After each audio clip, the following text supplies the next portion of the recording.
Okay, so some of you know that know me. Former police officer many years ago.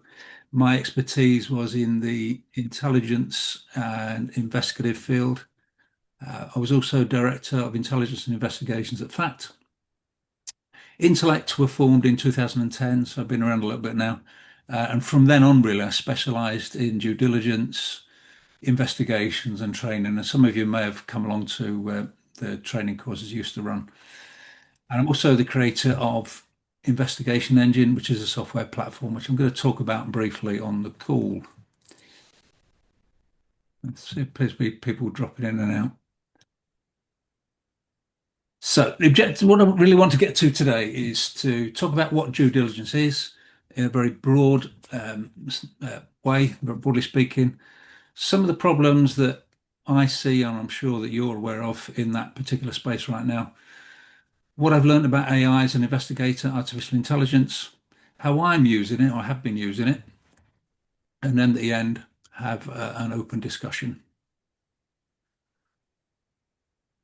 So you would probably, with my background, you probably expect me to talk about this, where I sort of get really concerned about due diligence um, and the connection to criminality. So according to UK Finance, uh, in 2024, the fraud losses totaled 1.17 billion in the previous year.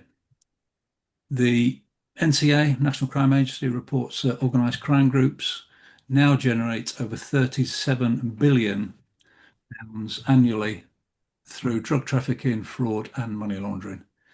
And the really surprising figure, though maybe you're not surprised, is that over 70% of organised crime groups use legitimate businesses as fronts to launder criminal proceeds.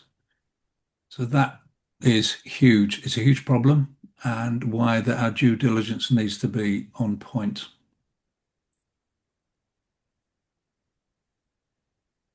So you could go to the likes of Google and ask the question, well, what is due diligence? And there's a variety of definitions. Sorry about this. I'm trying to monitor this, people dropping in and out of the room.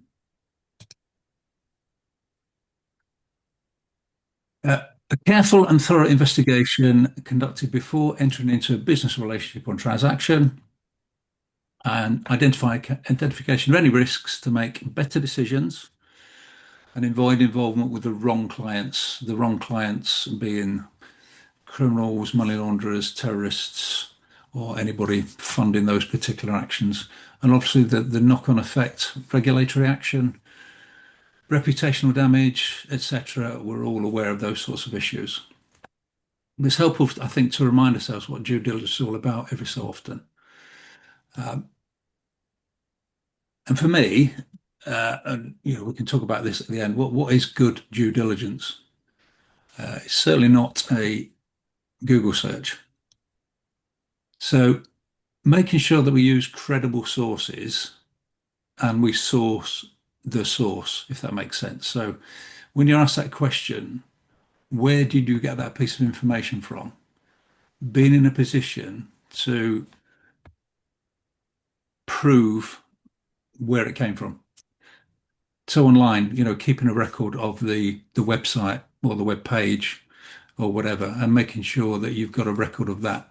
And bearing in mind that we are dealing with electronic information that can get altered very, very quickly. I've got access to a number of my websites. I can go in onto a page in seconds and alter it straight away and remove what was there. And sometimes you can resurrect certain things, but it's really important, particularly in today's world where we've got AI being used in very offensive ways, let's say, that we make sure we are accessing the most credible sources. And that really it talks to the being able to evaluate the information and having the skills to identify what is good and what's not, and what we're not sure about. And if we're not sure, we should be saying so. Because if you make a decision based on an unreliable source, then everything else is going to fall because that's the foundation for your due diligence and your decision making, really. Repeatedly, excuse me, I see failures where people haven't kept records. Now, in the world that I was brought up in from a career perspective, record for everything. If it wasn't written down, it never happened.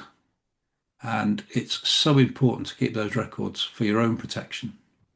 Uh, but it's also very, very difficult when you're using the internet to maintain an effective audit trail. Um, so you have to address that, and there's lots of different ways. Don't intend to talk to it too much on this session, but I do talk about records an awful lot on the courses. Um, Analysis. If we're not conducting analysis, all we are doing is recording what we are seeing.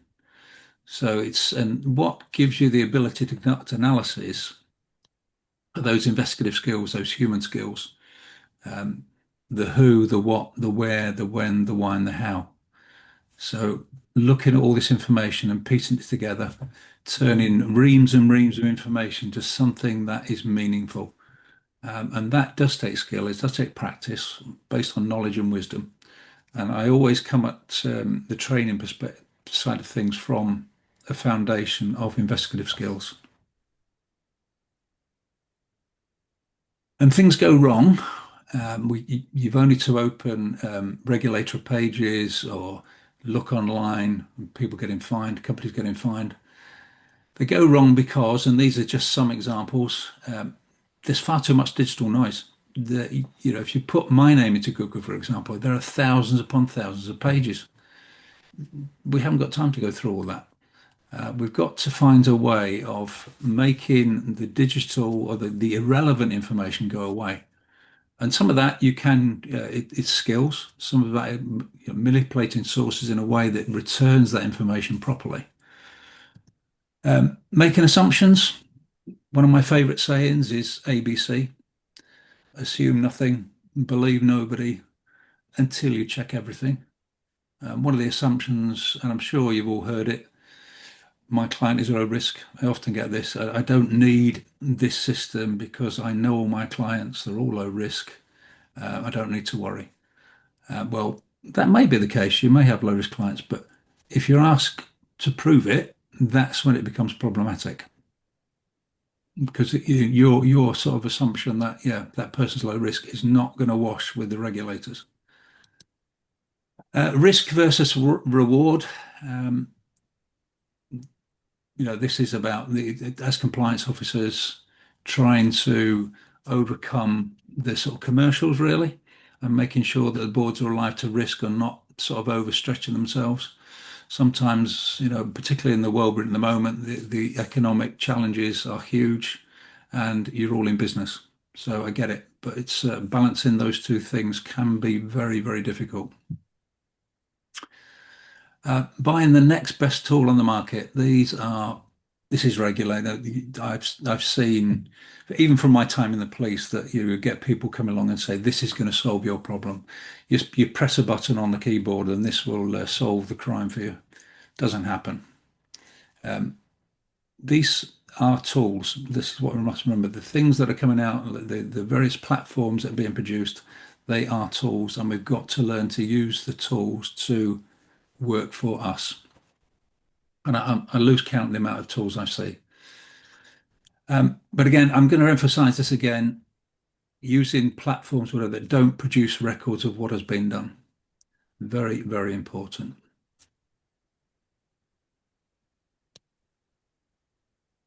Now, I'm not going to name this particular company. I know there were people on the call that know all about it. Now, as I said, this is going to go onto YouTube eventually. So it doesn't help me. It doesn't help that company by rubbing salt in the wounds.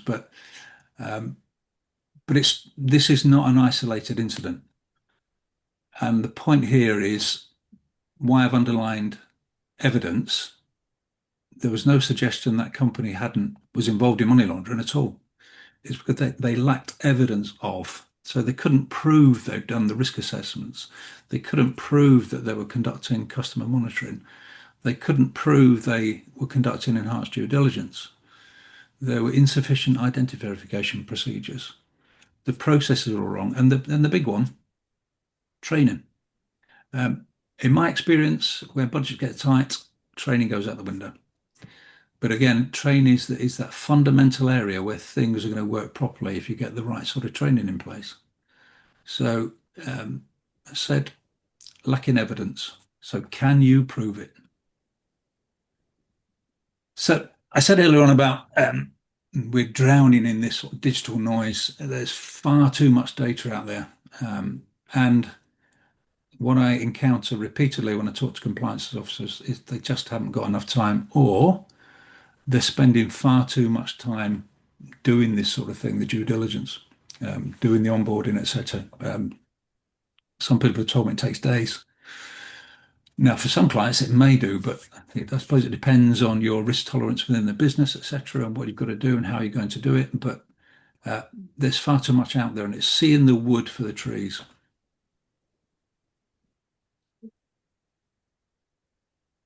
So some of the problems with your screening, your KYC, you know your customer, you know your business, your due diligence. Too much information, which I've talked about just now. Not enough time, under pressure. When can we get this client boarded? When can we bring them in? Uh, from a due diligence point of view, foreign languages presents a problem. That used to be the case in English was the predominant language on the internet. That's not the case so much now. And some of you I know will have clients uh, in other countries whose first language is not English, and you may have that challenge of navigating information that's in another language, and you're going to struggle with it. And there's also the nuances in language as well.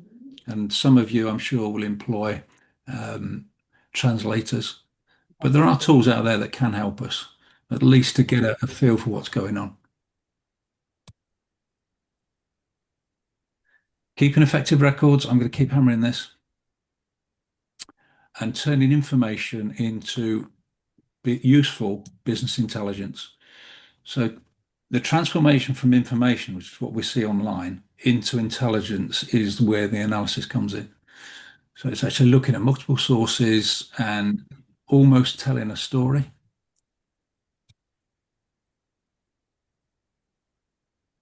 So is AI the solution? That's the question we get asked a lot. Will it overcome all these problems we've got? I suppose my response where I'm at the moment is maybe. I think there's lots of things that we need to take into consideration with this. And as I say, I've been experimenting with this now for around 18 months. And my initial sort of sense was, I'm not going anywhere near this yet. But I also realized that with all things technology, if you want to talk about it, if because it's going to come into the training, then you need to understand it. It's the same with crypto some years ago. Everybody sort of stepped back about cryptocurrency, but I've deliberately opened a crypto account and I play around with crypto to get an understanding of it and see where the gaps are and how it can be abused. And so it reads all of the So just to sort of set out, what AI is, there's various acronyms, etc. I'm just going to cover the main three. So AI, artificial intelligence, in simple terms, machines doing intelligent tasks. So, for example, transaction monitoring. I know that's being used in fraud detection of tools, etc. And it may be that you're utilizing some of this. Machine learning. So you're allowing the machines to learn from data. So things like credit scoring, the more advanced fraud detection, etc.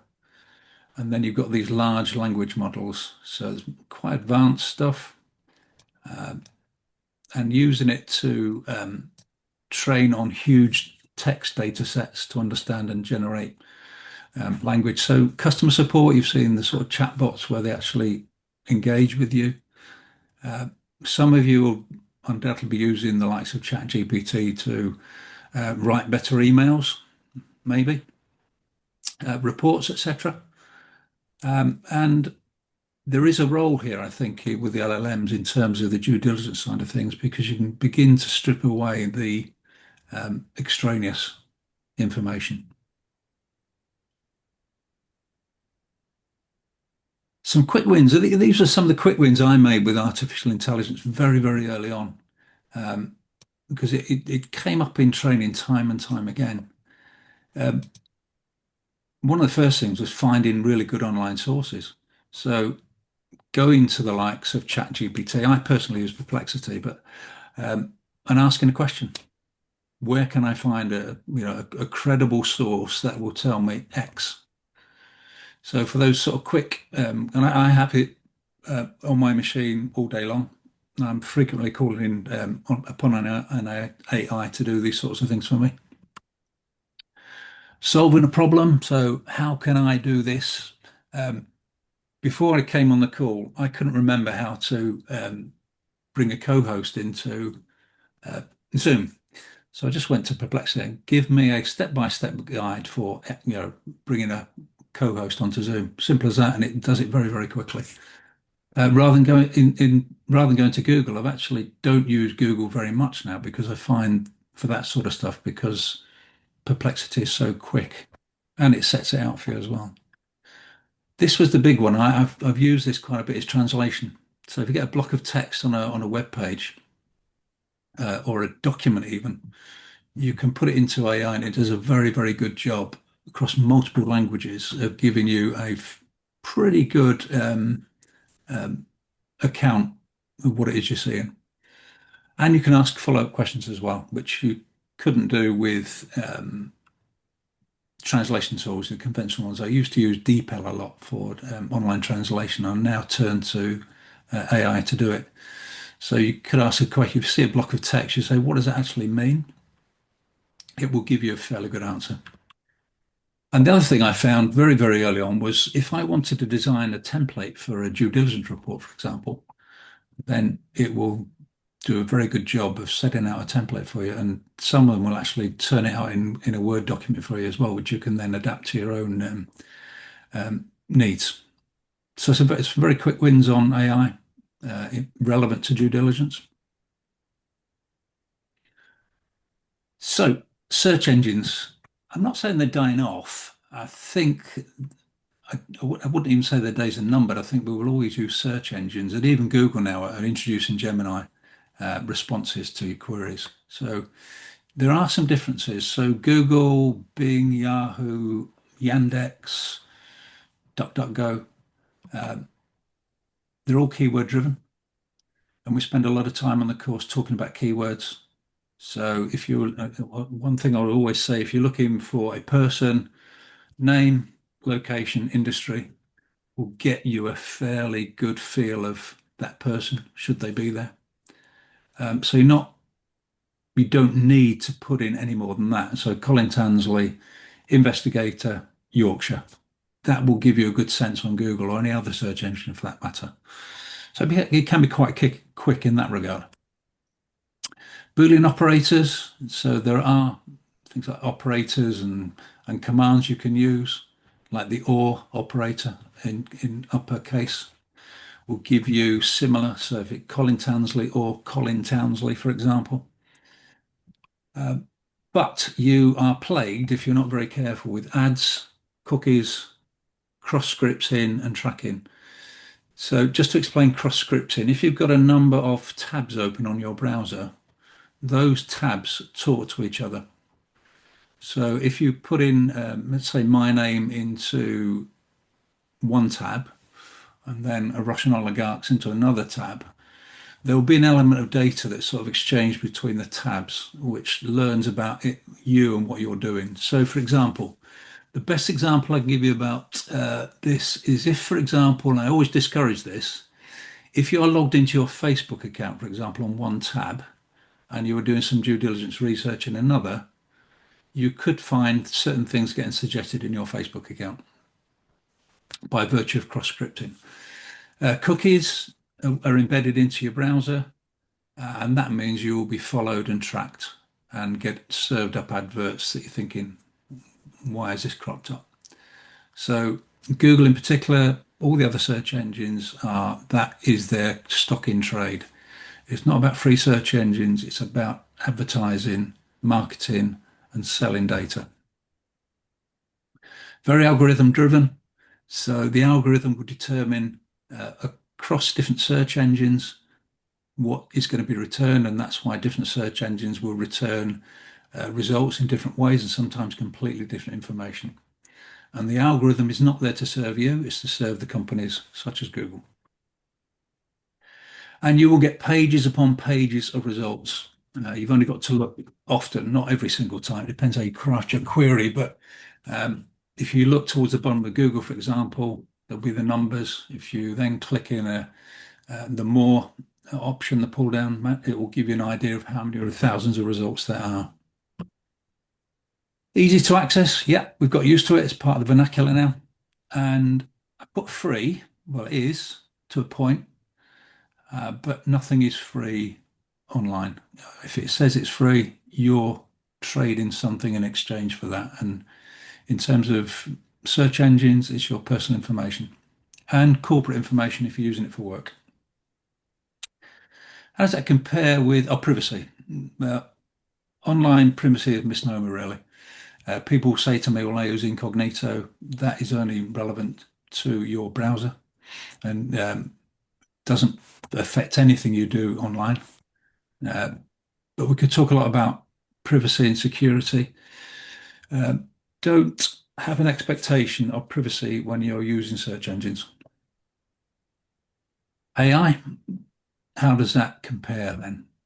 So you can do a much more semantic search. So you can ask questions. So you can construct a question and tell me about this or that. What do I do about this? You can have these sentences you can actually paste into the AI, for example. You could have pre-prepared ones. Now, I think it's dying away now, but I would often go to companies and say they would say to me, well, we've got a search string that we paste into Google, and we're expected to use that all the time. And my response was, oh, that's very, very ineffective. It might work, but you can actually do that in AI, and it actually works a little bit better. So semantic searches work extremely well. You can ask very complex questions. I'll give you an example of one shortly. You don't get adverts yet. I'm aware that Perplexity have launched a browser, but I'm staying away from the browser at the moment because that's effectively putting the AI into the likes of the Chrome browser. I'm not overly convinced that it won't be sharing data. That's not to say that the other side of things is the accounts aren't either, but we'll come on to that as well. Uh, my sense is you get clearer and more focused results. There is a but, and I'll give you an example of that shortly. The big thing for me is it's massively time saving. The response is quicker. You get much more data back, depending on your prompts, your query, and it will save you so much time wading through the likes of search engines and databases. There are free and paid models. I think with both there are challenges around what gets shared and where it goes. I have chosen now to pay for Perplexity every month, and it has made a slight change in the quality of the data I get back. Privacy, I'll give you some examples of that shortly. I'm not convinced there's any real difference. If we're talking about large language models and learning, then where's it learning from? If we're putting queries in. So there is no perfection is not available in terms of what we do. We just have to accept, I think, that there are issues that have got to be overcome as yet. So I did some research on this because I wanted to sort of drive it forward because it's something we cannot ignore. So I looked at ChatGPT. I looked at Venice.ai, which some of you may have heard of. It's badged as a privacy platform. So they say they don't do anything with your data. I looked at Perplexity, and whilst I didn't spend a lot of time with it because I pretty much instantly decided it's not for me, DeepSeek. So DeepSeek comes with a health warning. It was originated in China. So that was one of the big red flags for me. But in the end, I plumbed for perplexity in terms of online research because it's got the results seem to be better. The results are different from ChatGPT, and I think ChatGPT has absolutely got its place, but I use that in a slightly different way. So, what concerns accuracy and hallucinations? There have been times where I have asked questions of AI. I'll give you an example. I was looking to develop a case study and I wanted a real case and I wanted then to construct an exercise around it. And it gave me some information about a company that had apparently been subject to an investigation, internal fraud, and there were questions about people connected to it. But one thing that I wasn't able to do, and Perplexity is pretty good at this, it does return you sources. So you can actually check the where it's actually got the information from. There were none. So my next question was, provide me the sources for this story. And the response came back and it said, oh, this has actually been hypothesized. At no point did I say, give me a theory or give me a made up story, but it can do that if you're not very careful. And AI is a people pleaser. It will give you the information that sort of please you. So you've got to be very, very careful. And some of that is down to your questions and being quite comprehensive in what you're asking. So be very, very careful about reliance on what is returned. Perplexity, and so does a very good job at returning sources, but on that particular day, for whatever reason, it wasn't that good. And I also find that the returns can be different day to day. So there's something else you need to be aware of. It can alter. So I would never rely on a single source. So what you will find, and I've seen this with it often returns multiple sources. So you get one, two, three on the results. So, but make sure you check them. And dates can sometimes be a problem for it as well.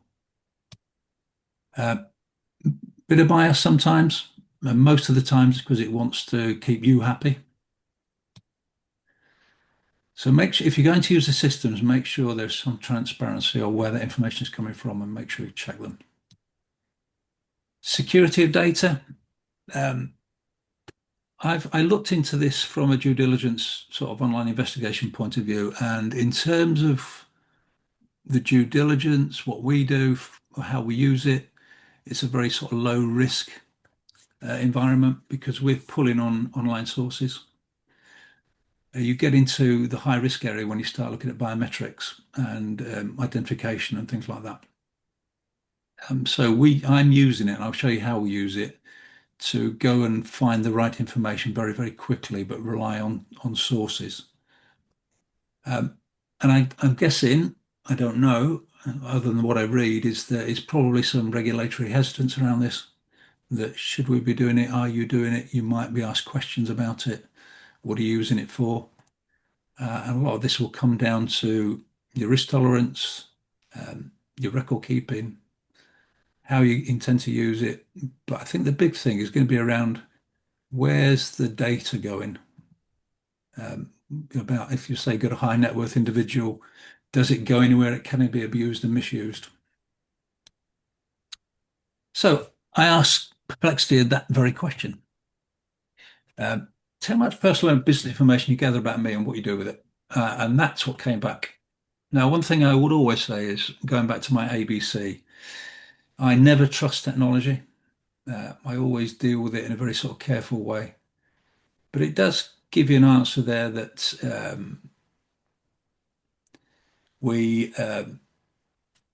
it's used within your current and future conversations. Now, within Perplexity, I have my that turned off. You can do that, but you've got to actually find it in the settings. So they don't keep a memory, if you like, about me. In another system I use, I allow that to happen but I use that very differently, and I use it mostly for social media stuff. So it says information session specific and retain for providing contextual assistance. You can look at the GDPR and data protection side of things on Perplexity. There's a long statement about it, which appears to be compliant. It says that principles are strictly applied, and I don't think they could get away with anything else, to be fair. Uh, but then it says if you wish to review, update, or request deletion of any stored preferences, you can request this at any time, which does suggest something is being stored. ChatGPT asks the same question. Don't store it, don't collect it. Um, so this is tied to investigation engine and intellect. But it does say there, if you ask me to remember, I can save it in the memory and you can delete that memory anytime. And I don't share your data with anybody else. And it isn't used for advertising. So assurance, maybe. Different from Google, potentially. So let's use AI was going to be my next prompt. So this may be the typical, um, given what I know about how people use Google, this might be how people may choose to use AI. Tell me about Colin Tansley. So if you were to do that in Perplexity, and bear in mind, you may get a different response because this is on my account. So it already knows who I am. So it's a very sort of dumb query, that to be fair.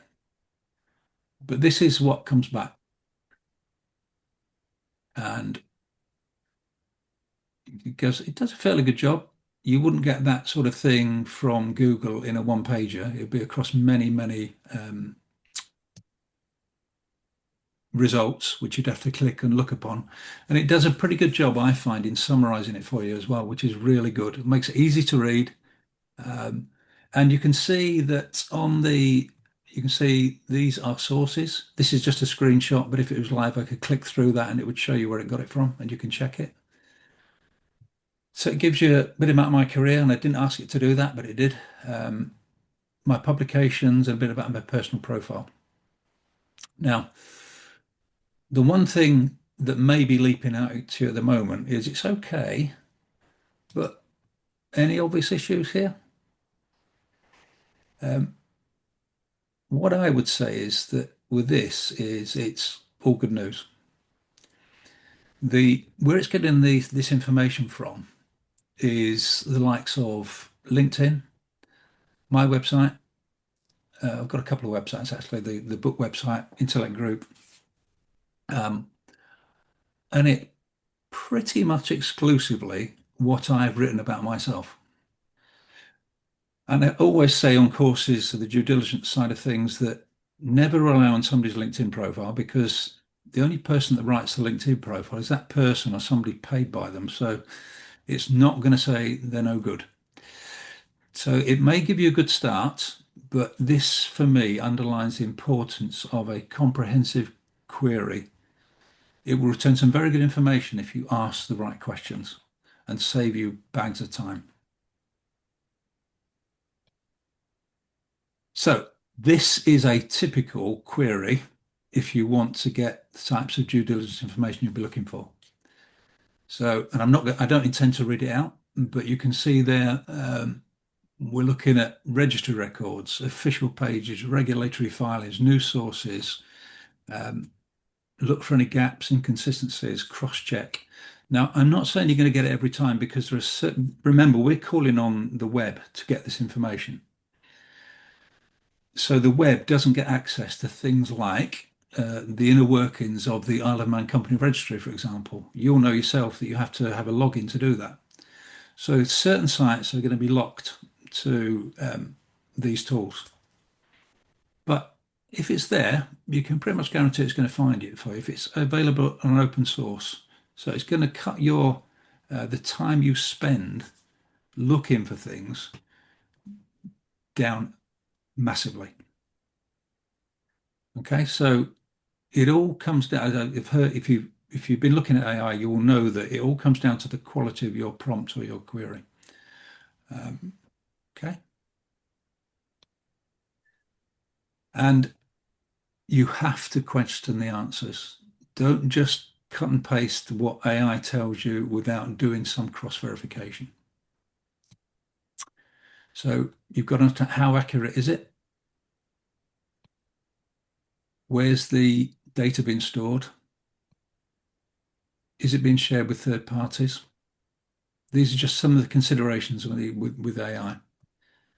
How much control do users have over the data? What I mean by that is how much control do you have over the account if you're opening an account with the likes of ChatGPT, etc. Make sure you fully understand the settings. Make sure there's data protection compliance. There are other providers out there, for example. I've shown you what Perplexity and ChatGPT will return. Machine learning. I've still concerns about machine learning, about about what and who, because it's learning things all the time. So the only place it can learn is from us at the moment. So several ways you can do it. I personally use both. I've got the Perplexity app on my Mac.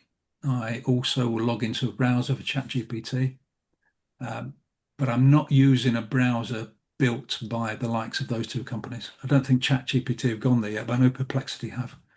They've got something called Comet. You can use an incognito mode. I've got Perplexity on my phone, for example. So it's got the incognito mode on, which means that they don't store any of my searches or get dispensed with. And have got the option to prevent personal and sensitive information sharing. So again, it's getting acquainted with the settings within that system and spending time in there. It's like with browsers. Often on courses, we'll spend a bit of time making sure that you're not leaking too much information. So just getting familiar with it. I spent a lot of time playing around with the settings to get it right for me. So I began to look at, could I develop a system that would meet the needs of an investigator or somebody conducting due diligence and give them some comfort around those sorts of issues? So, where the data is being stored and what protection there is. How do I protect as best I can the data, the searches I'm actually putting into a system and with minimal retention? So there's always going to be there's always going to be some data stored, but I want to keep that to a minimum. Uh, in terms of functionality, I was desperate for accurate data, and I quickly came to the conclusion that you cannot have a system which, at the moment, which relies on AI alone. You can use it in a slightly different way, but it needs to be in parallel with other known and trusted sources of data. It also needs to be able to keep records. It has to save people time because I hear people spend days and hours doing this sort of stuff. It doesn't need to be the case. The UI, the user interface needs to be easy to use, and the ability to have a report to prove you have done certain things, but also to actually write the report for you if it can. So I came up with the investigation engine, and this is not a hard sell. I don't intend to demo the system. I'm just going to show you some screen captures of the system as is and what it does. So we've inbuilt into the system the ability to upload a passport, and it uses ICAO, the ICAO standard to check the machine readable zone, and will tell you if that passport is valid. And then we use AI to scan the passport and remove certain information to search. But you've also, where an image isn't present of the passport, you can manually input data. So we've got the name, date of birth, if you have it, location, industry type. So we're looking at those data points to quickly extract the best data for you.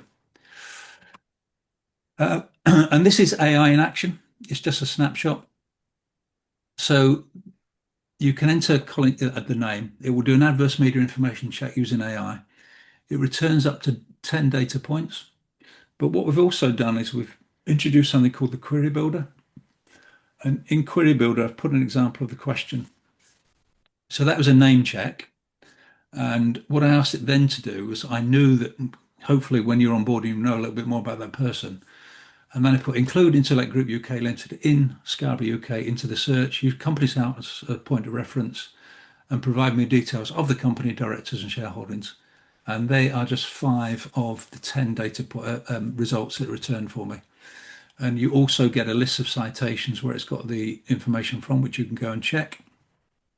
Um, Once you've completed that, you can then go on to open source and database searches. So you can do it's pre-configured in both AI and web search with all the keywords you would ever need. We have a translation tool in there. You can research Companies House. You can search people and companies. We've done that separately. People, it will find where that person is connected to a UK company. In the companies, it will find the PSCs and the directors. You can do a sanction search. You can do an ICIJ search. And the beauty of this is it will write the report for you, which you may have to edit slightly. There's lots of different tweaks you can do with it as well. Um, Company search is there. So adverse information, web search, translation, Companies House, international company search, US SEC, sanctions, ICIJ, so quite comprehensive. The sorts of information you would need. These 10 points, you get points from you'll get a summary in each of these. You then add that to your report and it generates a report. Dead easy to read. And then you can, if you wish, you can then move on to a risk assessment for either clients or business. So that's a quick run through what we've done with the investigation engine. I'm delighted with it. It works very well for me, and we've got clients that are using it in anger. So personal view, we cannot afford to ignore the technology. It's not going away anytime soon. It's just going to get more rapid. My advice is use it with caution alongside other sources. I think that's a must. Um, it's really, really good as an overview. I get an indication of somebody in a matter of 5 minutes. Yes, I might have to delve in a little bit further, but that's what the query builder is there for. It's really good as a report writer, but you do have to check and edit. But again, it makes it so much quicker. And it does occasionally return an odd result, but there again, so does Google from time to time. So it's just about you being aware of that nothing is perfect. So they're my contact details. It might be some of you already connected with me on LinkedIn or like of. Feel free to reach out and connect if you wish. You've got the website and my email address there. The investigation engine URL is there. If you wish to have a demo, feel free, just reach out. I can arrange for that for you. Not a problem at all. So I'm going to go to questions, but before I do that, I'm just going to turn the record button off. That's okay.